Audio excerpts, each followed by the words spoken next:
जरा कभी बक्सर की हालत को देखना देखना कि वहाँ पर एजुकेशन के लिए स्कूल नहीं है, मेडिकल सर्विसेज के लिए हॉस्पिटल नहीं है। ये तो बहुत बड़ी बात होती है। यहाँ तक कि वहाँ पे रोड तक नहीं है, वहाँ पर इलेक्ट्रिसिटी नहीं आती, ये भी बहुत बड़ी बात है। लोगों के पास पीने के लिए पानी भी नहीं है, लोगों के पास खाने के लिए खाना भी नहीं है, लोगों के पास रहने के लिए अच्छे घर भी नहीं है, लोगों के पास जीने के लिए कोई संसाधन तक नहीं है, लोगों के पास पहनने के लिए कपड़े भी नहीं है। That is the reality of Naxalism. ये एकदम टेररिज्म के बराबर है। इंटरनल सिक्योरिटी का सबसे बड़ा थ्रेट है इंडिया के लिए नक्सलिज्म।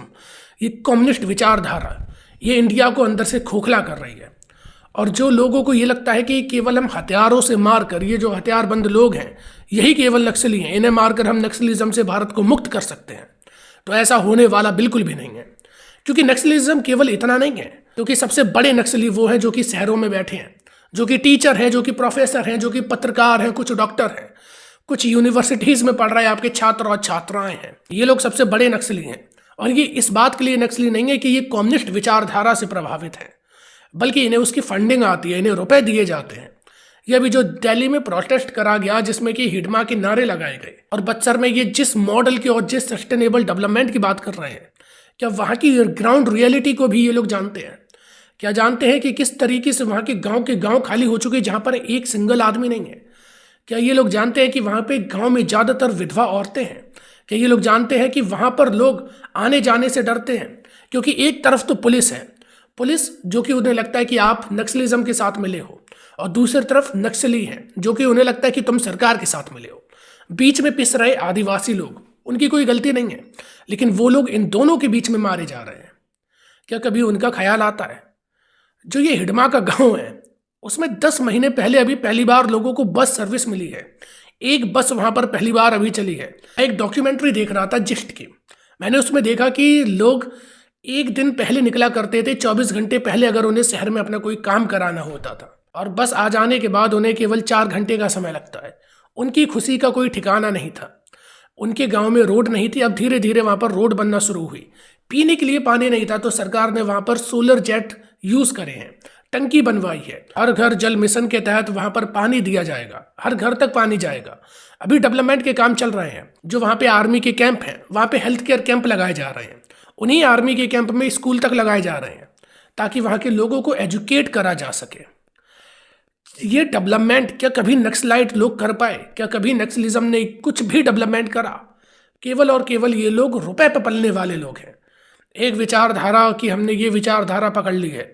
जो इनके बड़े बड़े लीडर हैं वो केवल बैठ के राजनीति कर रहे हैं, उनके पास रुपए आ रहा है, फंडिंग आ रही है, जिससे कि गरीब आदिवासी जनता को बरगला रहे हैं और उन्हें मरने के लिए उनके हाथों में बंदूक थमा देते हैं कि जाओ लड़ो जाके। और जो लोग इस हिडमा के नारे लगा रहे थे, ये वो हिडमा है जिसने कि 300 से ज़्यादा जवानों को मार डाला।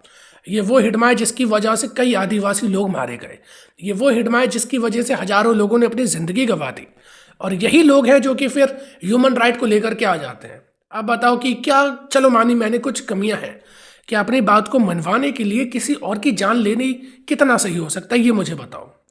लेकिन ऐसे लोगों को केवल और केवल अपना प्रोपेगेंडा समझ में आता है। मैं सरकार से केवल इतना ही कहना चाहता हूँ कि हमें नक्सलाइट को अगर ख़त्म करना है तो सबसे पहले अर्बन नक्सल्स को हमें पकड़ना पड़ेगा, और इन जैसे लोगों के लिए कम से कम 5 साल की जेल का प्रावधान होना चाहिए। उसके बाद भी इनकी ज़िंदगी ऐसे तबाह कर दो कि लोग फिर इस आइडियोलॉजी की तरफ जाने की सोचे ना, क्योंकि ये देश के अंदर आतंक मचाने का काम कर रहे हैं। एक पैरेलल गवर्नमेंट आप चला रहे हो, बिल्कुल चलाओ, आप चुनाव लड़ सकते हो, लेकिन आप वो नहीं कर रहे हो। आप अपनी पार्टी बनाकर चुनाव लड़िए, लेकिन आप हथियार उठाना सिखा रहे हो।